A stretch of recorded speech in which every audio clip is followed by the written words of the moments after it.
Hello বন্ধুরা, স্বাগতম আপনার প্রিয় চ্যানেল জাগো বার্তাতে। আজ আমরা নিয়ে এসেছি এশিয়া কাপ 2025-এর সবচেয়ে উত্তেজনাপূর্ণ ম্যাচের লাইভ আপডেট।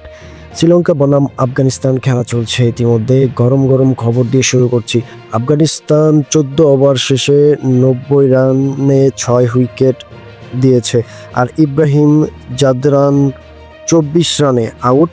ম্যাচের এই মুহূর্তে সব চোখ রইল রশিদ খানের দিকে। আফগানিস্তান যদি হারেন তবে তাদের এশিয়া কাপ 2025-এর যাত্রা এখানেই শেষ। আফগানিস্তান একটি জয় এবং একটি পরাজয়, পয়েন্ট টেবিলে তৃতীয় স্থানে। জয়লাভ করলে সুপার 4-এ যাওয়া নিশ্চিত, অন্যথায় বিদায়।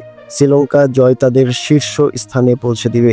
আজ টসে জিতে আফগানিস্তানের অধিনায়ক রশিদ খান প্রথমে ব্যাট করার সিদ্ধান্ত নিয়েছেন।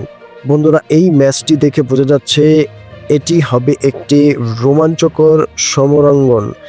একদিকে আফগানিস্তানের হারানোর শিরোনাম, অন্যদিকে শ্রীলঙ্কার শীর্ষ স্থানে থাকার আশা।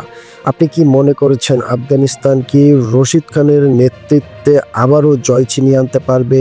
নিচে কমেন্টে জানান। চ্যানেল সাবস্ক্রাইব করতে ভুলবেন না। আমরা আনবো লাইভ স্কোর হাইলাইটস। পাশে থাকুন। ধন্যবাদ।